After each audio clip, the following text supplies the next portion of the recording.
Hey everyone, welcome back to the channel. Today, we're diving into a story that's as heartbreaking as it is unforgettable. A tragedy from a small town in Washington that'll leave you speechless. It's the Zilla diving disaster of 1997, a tale of courage, missteps, and lessons we can't ignore. Buckle up because this one's intense. Let's get started. Imagine Zilla, a quiet farming town nestled in Washington's Yakima County where orchards and vineyards paint the landscape. To keep these crops alive, the Rosa Canal and its 7 underground tunnels called Siphons carry water from the Yakima River to every field. But these tunnels aren't just for water. They're a hiding spot for trouble. Car thieves dump stolen vehicles into the canal to dodge the police, and those cars get sucked into the siphons, clogging the flow. Every spring, before irrigation season begins, the Rosa Irrigation District clears out these submerged wrecks to keep the water moving. On March 14, 1997, workers found 3 cars jamming Siphon 4, a 2,200-foot-long concrete tube, plunging 104 feet at its deepest, with a 13-foot diameter. With irrigation just 2 weeks away, the district had to act fast. The tunnel was long, tight, and pitch black, making the job anything but easy. They'd cleared siphons before, but this time, something went terribly wrong. The district called in 2 local divers, Marty Rhode, 33, and John Eberle, 42. These guys were champs at recreational diving, like exploring lakes or coral reefs. But this was a commercial dive in a freezing, claustrophobic tunnel. Regulations demanded technical training, specialized gear, and a backup team. The district knew that but hired Marty and John anyway. They'd done it before and pros were just too expensive. That choice? It changed everything. It was a bone-chilling March morning, with ice still crusting the siphon's western outlet.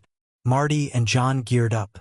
John carried 2 air tanks, Marty 1, each calculated to last an hour based on a computer program they'd checked the night before. They hauled a steel cable to hook to the cars but skipped critical equipment. No guide ropes, no radios, no backup tank for both. Their plan was straightforward. Swim 2,200 feet to the cars, tie on the cable, and be back in 45 minutes. If they didn't surface within an hour, the shore crew would call 911. At 10 a.m., they smashed through the ice, dove in, and disappeared into the tunnel's inky void. They reached what they thought were the cars and tied on the cable. Everything seemed on track until they checked their tanks. In under 30 minutes, their air was nearly gone, way sooner than planned. Panic set in. In that icy, lightless tunnel, they turned back, likely sharing John's second tank. But it ran dry too. With no way to signal for help, both divers ran out of air and drowned, trapped in the siphon's unrelenting grip. When Marty and John didn't come up, the crew on shore knew something was wrong. They called for help, but the tragedy was just getting started. The next morning, the Yakima County Sheriff's Department sent 2 more divers, Rusty Hauber, a 34-year-old firefighter and father of 2, and Charlie J.R. Mestaz, a 37-year-old mechanic and volunteer firefighter.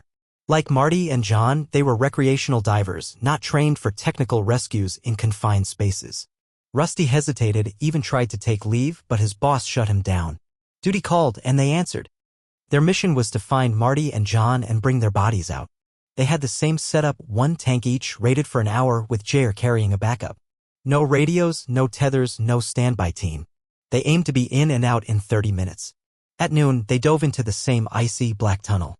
20 minutes in, they found the bodies, confirmed it was Marty and John, and started dragging them back. Then their air gauges plummeted, just like the first divers. Rusty's tank emptied first. J.R. shared his backup, but it wasn't enough. On shore, support divers watched the bubbles vanish. They dove in, finding Rusty and J.R. just 200 feet from the outlet, Rusty lifeless, his regulator out, and J.R. barely clinging on. Despite CPR and a desperate hospital run, Rusty was gone. J.R. fought for 3 days in a coma but passed away on March 18th.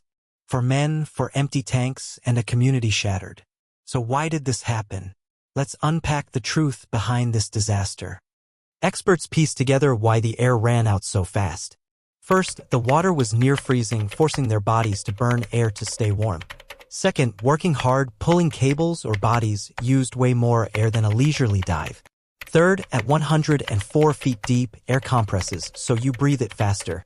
And fourth, panic. When they saw those gauges drop, fear took over, spiking their breathing and draining tanks in minutes. They needed air for 90 minutes, maybe 2 hours, not one. But no one accounted for that because they weren't trained for this kind of dive.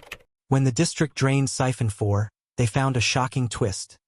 The cars were near the eastern inlet, sitting in just a few feet of water.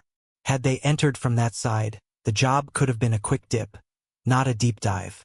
Why they chose the western outlet, tougher and riskier, remains a mystery. Maybe it was easier to haul gear there, but we'll never know for sure.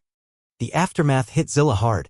The state slapped the district with a $37,900 fine for breaking 10 safety rules like no backup divers or communication gear. Rusty's wife, Tracy, sued the county, arguing he shouldn't have been sent, but the courts ruled against her. 4 men, Marty, John, Rusty, and JR, were gone, leaving families and a town to pick up the pieces. The Rosa Irrigation District faced tough questions. They'd violated safety laws by hiring recreational divers for a technical job, skipping standby teams, and miscalculating air needs. The state's investigation called it preventable, a chain of bad decisions. Rusty's widow fought for justice, but the county's legal immunity held firm. The men weren't just divers, they were neighbors, fathers, friends. Marty loved fishing, John was a quiet mentor, Rusty coached Little League, and JR fixed cars with a grin. Their loss left a void no fine could fill. Next time you bite into a Yakima apple or sip a glass of Valley wine, think about the hidden systems and the people who make it possible. This story shows what happens when we cut corners or underestimate danger. Marty, John, Rusty, and JR were heroes caught in a broken plan. Let's honor them by remembering, safety first, always. Thanks for sticking with us through this heavy one. Folks, if it moved you, hit that like button, share it, and subscribe for more stories that hit deep. What do you think could have saved these men?